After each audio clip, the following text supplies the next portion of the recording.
तो सियापति रामचंद्र की जय, श्री गणेशाय नमः। तो भक्तजनों, अभी तक हमने चौथा विश्राम पढ़ लिया है श्री रामचरितमानस का, और आज हम मास पारायण 5वां विश्राम शुरू करेंगे। और देखते हैं इसमें क्या क्या श्री रामचंद्र जी के अवतार के लिए क्या क्या रीज़न बताए गए हैं भगवान शिव के द्वारा पार्वती माता को, जो कि याज्ञवल्क्य जी भारद्वाज जी को बता रहे हैं। तो बोलो सियापति रामचंद्र की जय। तो शिव जी बोलते हैं कि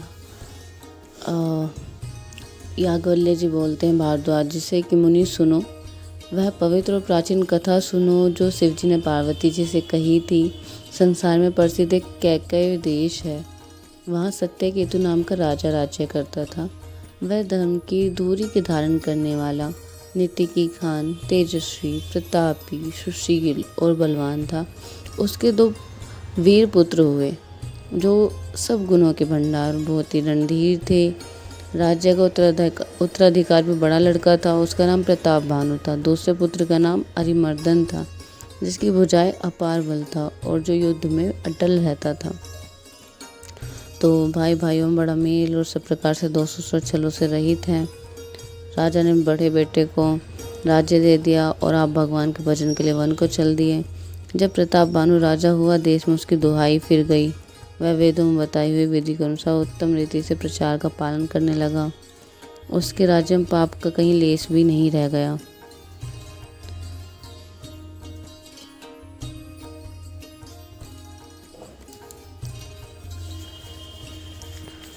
अब राजा का हित करने वाले और शुक्राचार्य समान बुद्धिमान धर्मरुचि नामक उनका मंत्री था। इस प्रकार बुद्धिमान मंत्री और बलवान तथा वीर भाई के साथ ही स्वयं राज्य भी बड़ा प्रतापी और रणधीर था। साथ में अपार चतुरंगी सेना थी, असंख्य योद्धा थे, सबके सब रण में जूझ मरने वाले थे। अपनी सेना को देखकर राजा बड़ा प्रसन्न हुआ और गम नगाड़े बजाने लगे। दिग्विजय के लिए सेना सजाकर वह राजा शुभ दिन साध कर डंका बजाकर चला। जहाँ जहाँ बहुत सी लड़ाई हुई, उसने सब राजाओं को बलपूर्वक जीत लिया। अपनी भुजाओं के बल से उसने भूमि खंडों को वश में कर लिया और राजाओं के दंड कर लेकर उन्हें छोड़ दिया। संपूर्ण पृथ्वी मंडल पर उस समय प्रताप भानु ही एकमात्र चक्रवर्ती राजा था। संसार भर में अपनी भुजाओं को बल से वश में करके राजा ने अपने नगर में प्रवेश किया। राजा अर्थ, धर्म और कर्म आदि के सुखों के अनुसार सेवन करता था। राजा प्रताप भानु बल पाकर भूमि सुंदर कामधेनु मनचाही वस्तु देने वाली हो गई। उनके राज्य सब प्रकार से दुखों से रहित और सुखी था और सभी स्त्री पुरुष सुंदर और धर्मात्म थे। धर्मरुचि मंत्री का श्रीहरि चरणों में प्रेम था।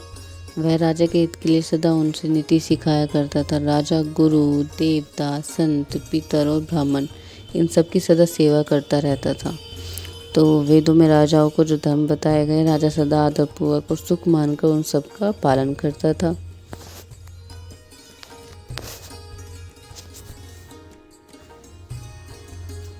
प्रतिदिन अनेक प्रकार से दान देता और उत्तम शास्त्र, वेदों, पुराण सुनता था। उसने बहुत सी बावलियाँ, कुएं, तालाब, फुलवारियाँ, सुंदर बगीचे, ब्राह्मणों के लिए घर और देवताओं के लिए सुंदर विचित्र मंदिर सब तीर्थों में बनवाए। वेद और पुराणों में जितने प्रकार के यज्ञ कहे जाते, राजा ने एक एक करके उन सभी यज्ञों को प्रेम सहित हजार बार भी कराया। अब राजा के हृदय में किसी की कामना न रही। राजा बड़े बुद्धिमान ज्ञानी था। ज्ञानी राजा कर्म, मन और वाणी से जो कुछ भी धर्म करता सब भगवान वासुदेव को अर्पित करके करता था। एक बार वह राजा एक अच्छे घोड़े पर सवार होकर शिकार का सब सामान सजाकर विंध्याचल घने जंगल में गया। वहाँ उसने बहुत से उत्तम हिरण मारे।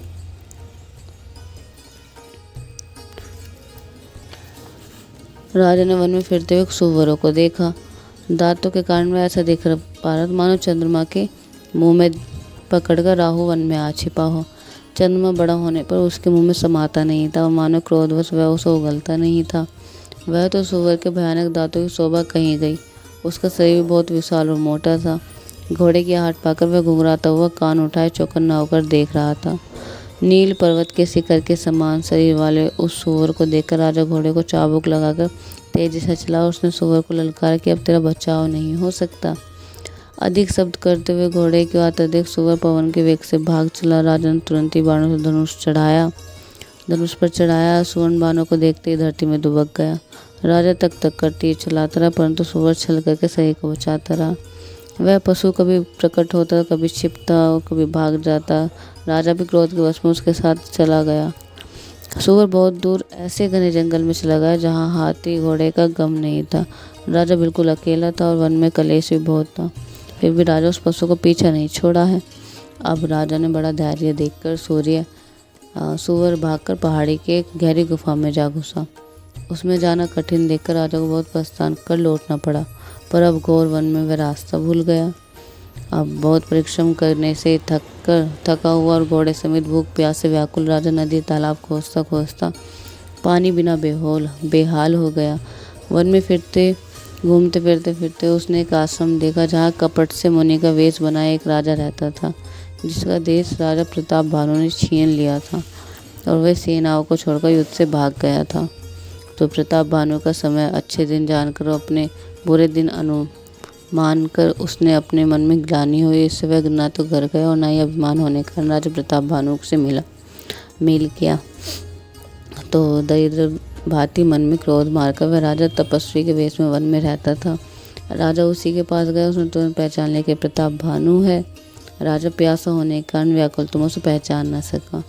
सुंदर वेश देखकर राजा ने उसे महामुनि समझा और घोड़े से उतरकर उसे प्रणाम किया, परंतु बड़ा चतुर होने के कारण राजा ने उसे अपना नाम नहीं बताया। तो राजा को प्यासा देखकर उसने सरोवर दिखला दिया। हर्षित होकर राजा घोड़े सहित उसमें स्नान करने और जलपान के लिए चल दिया और उन्होंने जलपान किया, स्नान किया। सारी थकावट मिट गई, राजा सुखी हो गया। तब तपस्वी उसे अपने आश्रम ले आया और सूर्यास्त समय जानकर उसने राजा को बैठने के लिए आसन दिया। फिर वह तपस्वी कोमल वाणी से बोला कि तुम कौन हो? सुंदर युवक होकर जीवन की परवाह न करके वन में अकेले क्यों फिर रहे हो? तुम्हारे चक्रवर्ती राजस लक्षण देखकर मुझे बड़ी दया आती है। अब राजा ने कहा, मनुष्य सुनिए, प्रताप भानु नाम का एक राजा है, मैं उसका मंत्री हूँ। शिकार के लिए फिरते हुए राह भूल गया था। बड़े भाग्य से यहाँ आकर मैंने आपके चरणों में दर्शन पाए हैं। हमें आपका दर्शन दुर्लभ है, इससे जान पड़ता है कुछ भला होने वाला है। मुनि ने कहा, हे तात, अंधेरा हो रहा है, तुम्हारा नगर यहाँ से 70 योजन पर है। हे सुजान सुनो, घोर अंधेरी रात है, घना जंगल है, रास्ता नहीं है। ऐसा समझकर तुम आज यहीं ठहर जाओ, सवेरा होते ही चले जाना। अब तुलसीदास जी कहते हैं, जैसे होनहार होता है वैसे ही सहायता मिल जाती है। या तो आप ही उसके पास आती है या उसको वहाँ ले जाती है। हे नाथ, बहुत अच्छा होगा। ऐसा कहकर उसने आज्ञा पाकर सिर चढ़ाकर घोड़े को वृक्ष से बांधकर राजा बैठ गया। राजा ने उसकी बहुत प्रकार से प्रशंसा की, उसके चरणों की वंदना करके अपने भाग्य की सराहना की। फिर सुंदर कोमल वाणी से कहा कि हे प्रभु, आपके पिता जानकर मैं दृढ़ाई करता हूँ। हे मनुष्य, मुझे अपने पुत्र और सेवक जानकर अपना नाम विस्तार से बतलाइए। राजा ने उसको नहीं पहचाना, पर वह राजा को पहचान गया था। तो राजा ने शुद्ध हृदय था और वह कपट करने में चतुर था। एक तो वैरी, फिर जाति का क्षत्रिय, फिर राजा। वह छल बल से अपना काम बनाना चाहता था। वह शत्रु अपना राज्य सुख समझ करके स्मरण करके दुखी था। उसकी छाती कुम्हारों के आग की तरह भीतर सुलग रही थी। राजा के सर्ववचन कानों सुनकर उसका वैर को याद कर वह हृदय में हर्षित हुआ।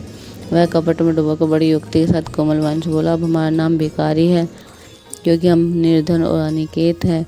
राजा ने कहा, जो आपके सदृश विज्ञान के निदान और सर्वथा अभिमान रहित होते हैं, वे अपने स्वरूप सदा छिपाए रहते हैं, क्योंकि कुवेश बनाकर रहने में सब तरह का कल्याण है और प्रकट संत वेश में मान होने की संभावना और मान में पतन की है। तो इसी से संत और वेद को पुकार कर कहते हैं कि परम सर्वथा अहंकार, ममता और मान रहित ही भगवान को प्रिय है। आप सरीखे, निर्धन, भिखारी और गुणहीनों को देखकर ब्रह्मा और शिवजी भी संदेह हो जाता है कि ये वास्तविक संत है या भिखारी है।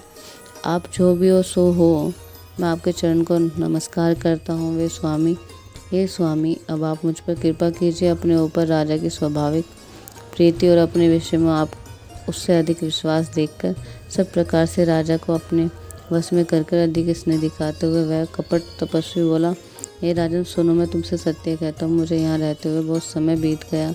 अब तक ना तो कोई मुझसे मिला और ना ही मैं किसी से प्रकट कर पाता हूँ, क्योंकि लोगों में प्रतिष्ठा अग्नि के समान है जो तपस्रूपी वन को भस्म कर डालती है। अब तुलसीदास जी कहते हैं कि सुंदर वेश देखकर मूढ़ नहीं, मूढ़ तो मूढ़ ही है, चतुर मनुष्य भी धोखा खा जाते हैं। सुंदर मोर को देखकर उसका वचन तो अमृत के समान है और आहार सांप का है। तो कपट तपस्वी ने कहा, इसी से मैं जगत में छिप कर रहता हूँ, श्रीहरि छोड़कर किसी से कुछ भी प्रयोजन नहीं रखता। प्रभु तो बिना जनाए ही सब जानते हैं, फिर वही संसार को रिझाने की क्या सिद्धि मिलेगी।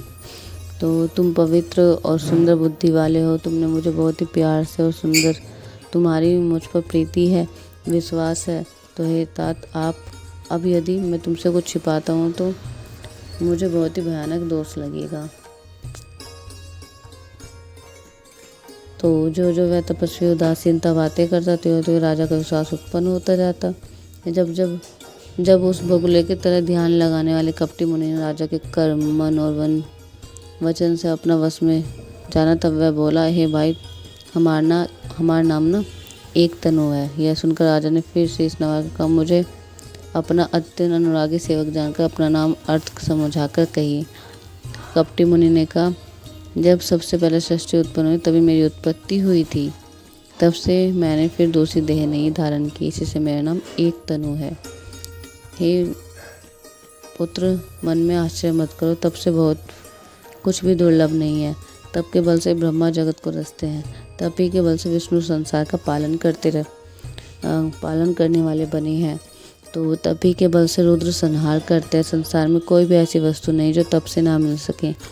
यह सुन राजा को बड़ा अनुराग हुआ। तब वह तपस्वी अपनी पुरानी कथाएं कहने लगा कि कर्म, धर्म और अनेकों प्रकार के इतिहास कहकर वह वैराग्य और ज्ञान रूप का निरूपण करने लगा। सृष्टि की उत्पत्ति, पालन और संहार, प्रलय की अपार आश्चर्य भरी कथाएं उसने विस्तार से कही। राजा सुनकर वह तपस्वी वश में हो गया। तब वह उसे अपना नाम बताने लगा। तपस्वी ने कहा, राजन, मैं आपको जानता हूँ, तुमसे कपट किया है, वह मुझे अच्छा लगा। हे राजन सुनो, मेरी नीति है कि राजा लोग जहाँ तहाँ अपना नाम नहीं कहते। तुम्हारी वही चतुराई समझकर तुम पर मेरा बड़ा प्रेम हो गया है। तुम्हारा नाम प्रताप भानु है। महाराज सत्यकेतु तुम्हारे पिता हैं। और हे राजन, गुरु की कृपा से सब जानता हूँ, पर अपनी हानि समझकर कहता नहीं। हे तात, तुम्हारा स्वाभाविक सीधापन, सरलता, प्रेम, विश्वास और नीति में निपुणता देखकर मेरे मन में तुम्हारे ऊपर बड़ी ममता उत्पन्न हो गई है। इसलिए मैं तुम्हारे पूछने पर अपनी कथा कहता हूँ। अब मैं प्रसन्न हूँ, इसमें संदेह न करना। हे राजन, जो मन को भाए वही मांग लो। सुंदर वचन सुनकर राजा हर्षित हो गया। मुनि के पैर पकड़कर उससे बड़े प्रकार से विनती की कि हे दयासागर मुनि, आपके दर्शन से चारों अर्थ, कर्म, काम और मोक्ष मेरी मुट्ठी में आ गए हैं। तो भी स्वामी प्रसन्न देखकर मैं यह दुर्लभ वर मांगकर शोक रहित हो जाऊं। मेरा शरीर वृद्धावस्था, मृत्यु और दुख से रहित हो जाए। मुझे युद्ध में कोई न जीत सके और पृथ्वी पर मेरे 100 कल्प तक एकांचित एकट्य राज्य हो जाए। तपस्वी ने कहा, हे राजन, ऐसा ही हो, पर एक बात कठिन है, उसे भी सुन लो। हे पृथ्वी के स्वामी, केवल ब्राह्मण कुल को छोड़ काल भी तुम्हारे चरणों पर शीश नवाएगा। तब के बल से ब्राह्मण सदा बलवान रहते हैं, उनका क्रोध की रक्षा करने वाला कोई नहीं। हे नरपति, यदि तुम ब्राह्मणों के वश में कर लो तो ब्रह्मा, विष्णु, महेश भी तुम्हारे अधीन हो जाएंगे। ब्राह्मण कुल से जोर जबरदस्ती नहीं चल सकती। मैं दोनों भुजा उठाकर सत्य कहता हूँ। हे राजन सुनो, ब्रह्मांड के शाप बिना तुम्हारा नाश किसी भी काल में नहीं होगा।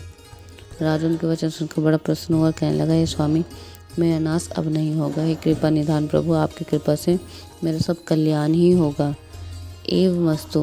एवमस्तु अर्थात ऐसा ही हो। कहकर वह कुटिल कपटी मुनि फिर बोला, किंतु तुम मेरे मिलने और अपनी राह बोलने की बात किसी से न कहना। कह दोगे तो तुम्हारा दोष नहीं है, तो हमारा दोष नहीं। हे राजन, मैं तुमको इसलिए मना करता हूँ कि तुम प्रश्नों कहने से तुम्हारी बड़ी हानि होगी। छठे कान में यह बात पढ़ते तुम्हारा नाश हो जाएगा। केवल यह कथन सत्य जानना। हे प्रताप भानु सुनो, इस बात से प्रकट करने और ब्राह्मण के शाप से तुम्हारा नाश होगा, और किसी उपाय से चाहे ब्रह्मा और शंकर भी मन में क्रोध करे तुम्हारी मृत्यु नहीं होगी। राजा ने मुनि के चरण पकड़ कहा, हे स्वामी, सत्य ही है। ब्राह्मण और गुरु के क्रोध से कहिए कौन रक्षा कर सकता है। यदि ब्रह्मा भी क्रोध करे तो गुरु बचा लेते हैं, पर गुरु से विरोध करने पर जगत में कोई भी बचाने वाला नहीं है। यदि मैं आपके कथन के अनुसार नहीं चलूँगा तो भले ही मेरा नाश हो जाएगा, मुझे इसकी चिंता नहीं। मेरा मन तो है प्रभु, इस एक ही डर से डर रहा है कि ब्राह्मण को श्राप बड़ा भयानक होता है। वे ब्राह्मण किस प्रकार से वश में होंगे, कृपा करके यह भी बताइए। हे दीनदयालु, आपको छोड़कर किसी से मैं अपना हित क्यों देखना। तो तपस्वी ने कहा, हे राजन सुनो, संसार में उपाय तो बहुत है और वे कष्ट साध्य हैं, बड़ी बड़ी कठिनता से बनने आते हैं और इन पर भी सिद्धि हो या ना हो उसकी सफलता निश्चित नहीं है। और हाँ, एक उपाय बहुत सहज है, परंतु उसमें भी एक कठिनता है। तो हे राजन, यह युक्ति तो मेरे हाथ है, पर मेरा जाना तुम्हारे नगर में नहीं हो सकता। जब से पैदा हुआ तब से आज तक मैं किसी घर अथवा गाँव नहीं गया, परंतु यदि नहीं जाता हूँ तो तुम्हारा काम बिगड़ता है। आज यह बड़ा असमंजस सा आ पड़ा है। यह सुनकर राजा कोमल वाणी से बोला, हे नाथ, वेदों में ऐसी नीति कहा है कि बड़े लोग छोटों के ऊपर स्नेह करते हैं तो पर्वत अपने सिरों पर सदा घास को धारण किए रहते हैं, अगाध समुद्र अपने मस्तक पर फेनों का धारण करते हैं और धरती अपने सर पर सदा धूलि को धारण किए रहती है। ऐसा कहकर राजा ने मुनि के चरण पकड़ लिए और कहा, हे स्वामी, कृपा कीजिए, आप संत हैं, दीन दयालु हैं और हे प्रभु, मेरे लिए इतना कष्ट सहिए। राजा को अपने अधीन जानकर कपट में प्रवीण तपस्वी बोला, हे राजन सुनो, मैं तुम्हारे सत्य कहता हूँ, जगत में मुझे कुछ भी दुर्लभ नहीं है। मैं तुम्हारा काम अवश्य करूँगा, क्योंकि तुम मन, वाणी और शरीर तीनों से ही मेरे भक्त हो। पर योग, युक्ति और तप और मंत्र का प्रभाव तभी फलीभूत होगा जब वे छिप कर किए जाते हैं। तो हे नरपति, मैं यदि रसोई बनाऊँ और तुम्हें उसे परोसी जाए तो मुझे कोई जानने ना पावे, तो उस अन्न को जो खाएगा सो तुम्हारा आज्ञाकारी बन जाएगा। यही नहीं, उस भोजन करने वाले घर में भी जो कोई भोजन करेगा, राजन सुनो, वह भी तुम्हारा अधीन हो जाएगा। हे राजन, जाकर यही उपाय करो और वर्ष भर भोजन करने का संकल्प कर लेना। नित्य नए 1,00,000 ब्राह्मणों को कुटुंब से निमंत्रण करना। मैं तुम्हारे संकल्प के काल के अर्धात 1 वर्ष तक प्रतिदिन भोजन बना दिया करूँगा। हे राजन, इस प्रकार बहुत ही थोड़े परिश्रम से सब ब्राह्मण तुम्हारे वश में हो जाएंगे। ब्राह्मण हवन, यज्ञ और सेवा पूजा करते हैं, तो इस प्रसंग से देवता भी सहज ही वश में हो जाएंगे। तो मैं एक और पहचान तुमको बताया देता हूँ कि मैं इस रूप में कभी ना आऊँगा। हे राजन, मैं अपनी माया से तुम्हारे पुरोहितों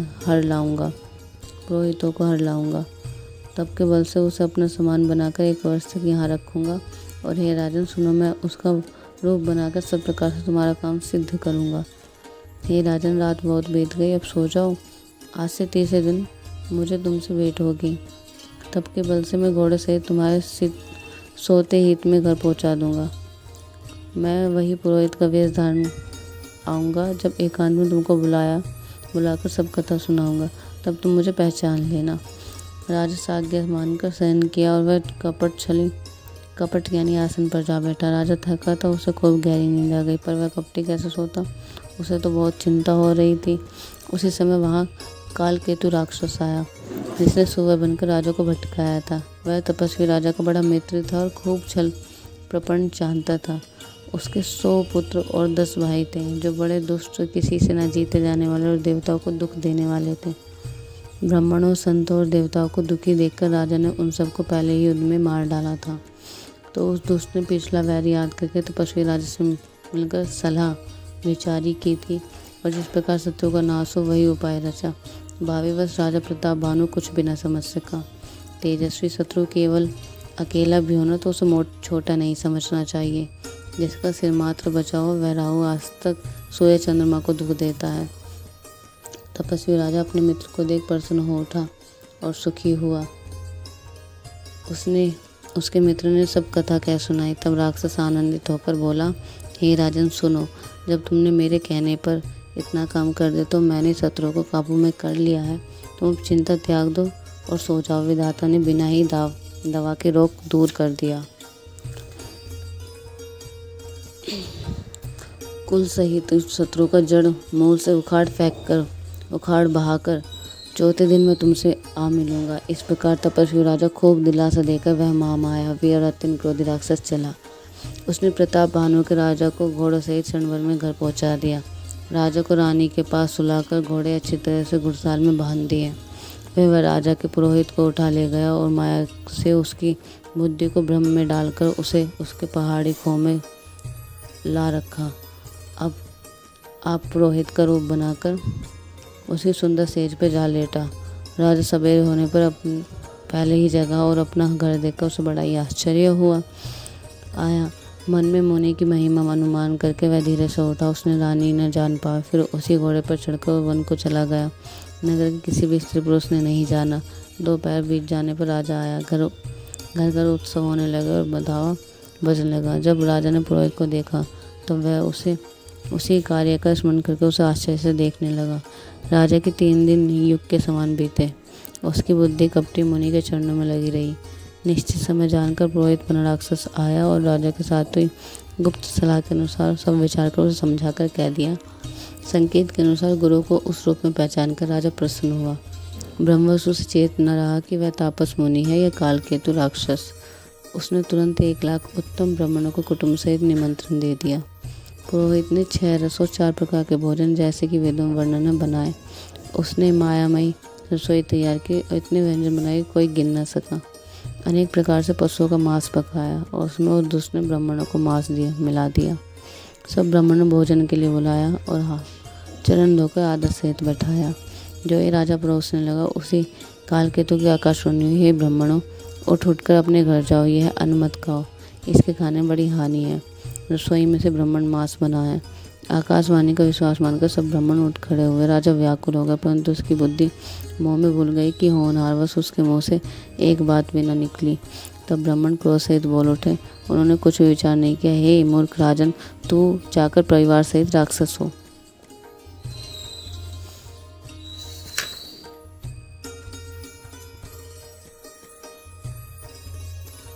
अब राक्षस होने के लिए कह दिया और ब्राह्मणों ने श्राप दे दिया। हे नीच क्षत्रिय, तूने तो परिवार सहित ही ब्राह्मणों को बुलाकर उन्हें नष्ट करना चाहा। ईश्वर ने हमारे धर्म की रक्षा की, अब तू परिवार सहित नष्ट होगा। 1 वर्ष के भीतर तेरा नाश हो जाएगा। तेरे कुल में कोई पानी देने वाला तक न रहेगा। श्राप सुनकर राजा भय के मारे अत्यंत व्याकुल हो गया। फिर सुंदर आकाशवाणी हुई, हे ब्राह्मणों, तुमने विचार कर श्राप नहीं दिया। राजा ने कुछ भी अपराध नहीं किया। आकाशवाणी सुनकर तब ब्राह्मण चकित हो गए। तब राजा वहाँ गया जहाँ भोजन बना था। देखा वहाँ न भोजन था न रसोई, ब्राह्मण था। तब राजा मन में अपार चिंता करता हुआ लौटा। उसने ब्राह्मणों को ये सब वृतांत सुनाया और कहा कि भयभीत और व्याकुल होकर वह पृथ्वी पर गिर पड़ा। हे राजन, यद्यपि तुम्हारा दोष नहीं है तो भी होनहार नहीं मिटता। ब्राह्मणों का शाप बहुत ही भयानक होता है, यह किसी प्रकार से टाले नहीं टलता। तो ऐसा कहकर सब ब्राह्मण चले गए। नगरवासियों ने यह समाचार पाया तो चिंता करने विधाता को दोष देने लगे, जिसने हंस बनाते बनाते कौवा कर दिया। ऐसे पुण्य आत्मा राजा को देवता बनाना चाहिए था, सो राक्षस बना दिया। पुरोहित ने सब घर पहुंचकर कालकेतु ने कपटी तपस्वी खबर दी। तब उसने वहाँ जहाँ तहाँ पत्र भेजे, जिससे राजा सेना सजाकर दौड़े। उन्होंने डंका बजाकर नगर को घेर लिया। नित्य प्रति अनेक प्रकार से लड़ाई होने लगी। प्रताप भानु सब योद्धा शूरवीरों की करनी उनके रण में जोज मरे। राजा भी भाई सहित खेत रहा। सत्य केतु ने कुल में कोई नहीं बचा। ब्राह्मणों का शाप झूठा कैसे हो सकता था। शत्रुओं को जीतकर नगर बसाकर सब राजा विजय और यश पाकर अपने अपने नगर पर चले गए। याज्ञवल्क्य जी कहते हैं, भारद्वाज सुनो, विधाता सब जिसके विपरीत होते हैं तब उसके लिए धूल सुमेरु केतु समान भारी और कुचल डालने वाली, पिता यम के समान काल रूप और 80 सांप के समान काट खाने वाली हो जाती है। हे मुनि सुनो, समय पाकर वही राजा परिवार सहित रावण नामक राक्षस हुआ। उसके 10 सिर और 20 भुजाएं थी और वह बड़ा ही प्रचंड शूरवीर था। अरिमर्दन नाम का जो राजा छोटा भाई था, वह बल का धाम कुंभकर्ण हुआ। उसके 100 मंत्री, जो मंत्री थे उसका नाम धर्मरुचि था। वह रावण का सौतेला छोटा भाई हुआ। उसका नाम विभीषण था, जिसे सारा जगत जानता है। वह विष्णु भक्त और ज्ञान विज्ञान को भंडार था। और जो राजा के पुत्र और सेवक थे वे सभी बड़े भयानक राक्षस हुए।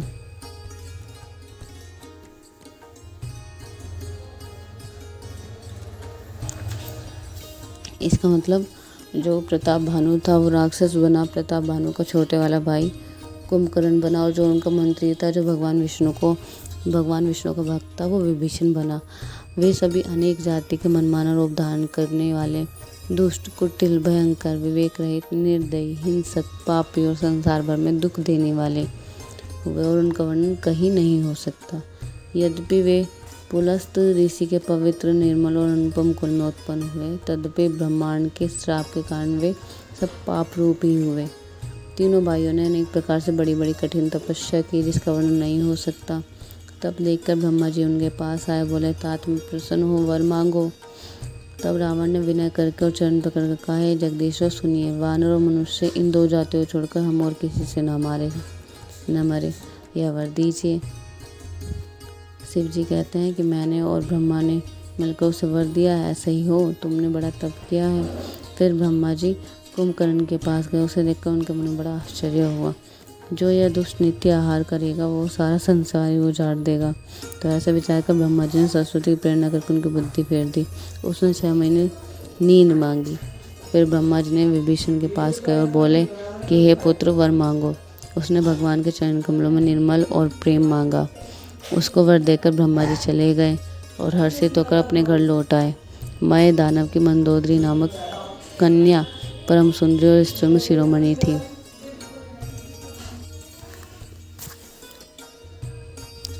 मय ने उसे लाकर रावण को दिया।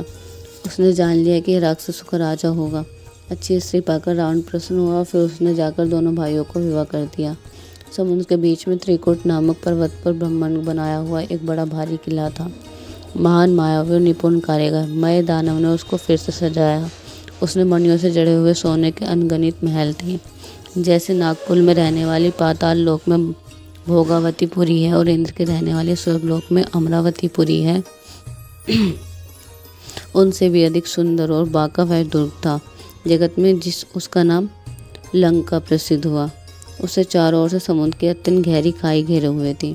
उस दुर्ग के मणियों से जड़ा हुआ सोने का मजबूत परकोटा है, जिसकी कारीगरी वर्णन नहीं किया जा सकता। भगवान की प्रेरणा से जिस कल्प में राक्षसों का राजा रावण होता है, वही सूर्य प्रतापी तुलित बलवान अपनी सेना सहित उसी पुरी में बसता है। वहाँ बड़े बड़े योद्धा राक्षस रहते हैं। देवताओं ने उन सबको युद्ध में मार डाला। अब इंद्र की प्रेरणा से वहाँ कुबेर का 1 करोड़ रक्षक यक्ष रहते हैं। रावण को कहीं ऐसी खबर मिली, तब उसने सेना सजाकर किलों के घर जा घेरा। उस बड़े विकट योद्धा और उसकी बड़ी सेना को देखकर यक्ष अपने प्राण लेकर भाग गए। तब रावण ने घूम फिरकर सारा नगर देखा। उसकी स्थान संबंधी चिंता मिट गई। उसे बड़ा ही सुख हुआ। उस पुरी के स्वाभाविक सुंदर और बाहर वालों के लिए दुर्गम अनुमान करके रावण ने वहां अपनी राजधानी कायम की। योग्यता के अनुसार घरों को बांटकर रावण ने सब राक्षसों को सुखी किया। एक बार वह कुबेर पर चढ़ दौड़ा और उसने पुष्प विमान जीतकर ले लिया। फिर उसने जाकर एक बार खिलवाड़ ही में कैलाश पर्वत को उठा लिया। मानो अपनी भुजाओं का बल तोड़कर बहुत सुख पाकर वह वहाँ से चला गया। सुख, संपत्ति, पुत्र, सेना, सहायक, जय, प्रताप, बल, बुद्धि और बढ़ाई, ये सब उसके नित्य नए वैसे ही बढ़ते जाते हैं जैसे प्रत्येक लाभ पर लोभ बढ़ता रहता है। अत्यंत बलवान कुंभकर्ण सा उसका भाई था, जिसके जोड़ का योद्धा जगत में पैदा ही नहीं था। वह मदिरा पीकर 6 महीने सोया करता था। उसको जगाते जागते तीनों लोकों में तहलका मच जाता था। यदि एक दिन प्रतिदिन भोजन करता था, तब तो पूरा विश्व ही चौपट हो जाता। रणधीर ऐसा कि उसका वर्णन नहीं किया जा सकता। लंका में उसके लिए असंख्य बलवीर वीर थे। मेघनाथ रावण का बड़ा लड़का था, जिसको जगत में योद्धाओं ने पहला नंबर दिया था। रण में कोई भी उसका समान नहीं था। स्वर्ग में भी उसके भय से नित्य भगदड़ मची रहती थी। इसके अतिरिक्त दुर्गम, दुर्मुख, अकंपन, वज्रदंत, धूमकेतु और अतिगाय ऐसे अनेक योद्धा थे जो अकेले ही सारे जगत को जीत सकते थे। सभी राक्षस मनमाना रूप बनाकर रहते थे। असुरी माया जानते थे। उनकी दया धर्म स्वप्न में भी नहीं था। एक बार सभा में बैठे हुए रावण ने अपने अगणित परिवार को देखा। पुत्र, पौत्र, कुटुंबी और सेवक ढेर के ढेर थे। राक्षसों की जातियां तो गिन ही कौन सकता है। अपनी सेना को देखकर स्वभाव से ही अभिमान राक्षस क्रोध और गर्व में सनी हुई वाणी से बोला कि हे समस्त राक्षस दलों, सुनो, देवगण तुम्हारे शत्रु हैं। वे सामने आकर युद्ध नहीं करेंगे, बलवान शत्रु को देखकर भाग जाते हैं। उनका मरण एक ही उपाय से हो सकता है, मैं समझा कर कहता हूँ। अब तुम सुनो, उनके बल को बढ़ाने वाले ब्राह्मण भोजन, यज्ञ, हवन और श्राद्ध, इन सब में जाकर तुम बाधा डालो। भूख से दुर्बल और बलहीन होकर देवता सहज ही में आ मिलेंगे। तब मैं उनको मार डालूंगा अथवा बलि भांति आपके अधीन करके स्वतः पराधीन करके छोड़ दूंगा। फिर उसने मेघनाथ को बुलवाया और शिखा पढ़ाकर उसके बल और वेदों की प्रीति वैर भाव को चेतना दी। फिर कहा, हे देव, हे पुत्र, जो देवता रण में धीर और बलवान है और जिन्हें लड़ने का अभिमान है, उन्हें युद्ध में जीतकर बांध लाना। बेटे ने उठकर पिता की आज्ञा को शिरोधार्य किया। इसी तरह उनकी सबकी आज्ञा दी और साथ ही में हाथ में गदा लेकर चल दिया। रावण के वध से पृथ्वी डगमगाने लगी, उसकी गर्जना देवमणियों का गर्भ गिराने लगी। राजा के क्रोध से ताते हुए देखकर देवताओं ने सुमेरु पर्वत की गुफाएं ताकी, भागकर सुमेरु पर्वत की गुफाओं का आश्रय लिया। दिक्पालों के साए सुंदर लोकों को रावण ने सोना पाया। वह बार बार भारी गर्जना करके देवताओं को ललकार कर गालियां देता था। रण में मंद के मतवाला होकर वह अपनी जोड़ी का योद्धा खोजता और जगत में दौड़ता फिरा, परंतु उसे एक योद्धा न मिला। सूर्य, चंद्रमा, वायु, वरुण, कुबेर, अग्नि, काल, यम सब अधिकारी, किन्नर, सिद्ध, मनुष्य, देवता और नाग, सभी के पीछे वह हटपूर्वक पड़ गया। किसी को भी उसने शांतिपूर्वक नहीं बैठने दिया। ब्रह्मा जी ने सृष्टि जहाँ तक शरीरधारी स्त्री पुरुष थे, सभी रावण के अधीन हो गए। डर के मारे सभी उसकी आज्ञा का पालन करते थे और नित्य आकर नम्रतापूर्वक उसके चरणों में शीश नवाते थे। उसकी भुजाओं के बल से सारे विश्व में वश कर लिया, किसी को स्वतंत्र नहीं रहने दिया। इस प्रकार मंडली का, राजाओं का शिरोमणि, सार्वभौम सम्राट रावण अपनी इच्छा अनुसार राज्य करने लगा। देवता, यक्ष, गंधर्व, मनुष्य, किन्नर और नागों की कन्याओं तथा बहुत सी अन्य सुंदरी और उत्तम स्त्रियों को उसने अपने भुजाओं के बल से जीतकर भिया लिया। मेघनाथ से उसने जो कुछ कहा उसे अपनी मेघनाथ ने मानो पहले से ही कर रखा था। अर्थात रावण के कहने भर की देर थी, उसने आज्ञा पाने में तनिक भी देर नहीं की। जिसको रावण ने मेघनाथ से पहले ही आज्ञा दे रखी थी, उन्होंने जो करतूत की उन्हें भी सुनो। अब राक्षसों के समूह देखने में बड़े भयानक और पापी और देवताओं को दुख देने वाले थे। वह असुरों के समूह उपद्रव करते थे और माया के अनेक प्रकार से रूप धरा करते थे। तो जिस प्रकार धम की जड़ कटे तो वे वही देव विरुद्ध काम करते थे। जिस जिस स्थान में गौर ब्राह्मणों को पाते थे, उसी नगर गांव में पूर्व में आग लगा देते थे। उनके डर से कहीं भी शुभाचरण, ब्राह्मण भोजन, यज्ञ, श्राद्ध आदि नहीं होते थे। देवता, ब्राह्मण और गुरु को कोई नहीं मानता था। न हरि भक्ति थी, न यज्ञ था, न तप था, न ज्ञान था। वेद और पुराण तो स्वप्न में भी सुनने को नहीं मिलते थे। जब योग, वैराग्य, तप और यज्ञ में भाग पाने की बात रावण कहीं कानों से नहीं सुन पाता तो उसी समय स्वयं उठ दौड़ता, कुछ भी इनके रहने नहीं बनता था। वह सबको पकड़कर ध्वस्त कर डालता, विध्वंस कर डालता। संसार में ऐसा शासन फैल गया कि धर्म तो कानों में सुनने में नहीं आता। जो कोई वेद और पुराण कहता उसको बड़ी तरह से त्रास देता और देश से निकाल देता था। राक्षस लोग जो घोर अत्याचार करते थे उनका वर्णन नहीं किया जा सकता। हिंसा पर ही उनकी प्रीति थी, उनके पापों का क्या ठिकाना। तो बोलो सियापति रामचंद्र की जय। तो अभी तक हमने छठा विश्राम ले लिया है मास पारायण का। अब हम छठे अध्याय के बाद से अध्याय शुरू करेंगे और तब तक के लिए बोलो सियापति रामचंद्र की जय। जय श्री राम।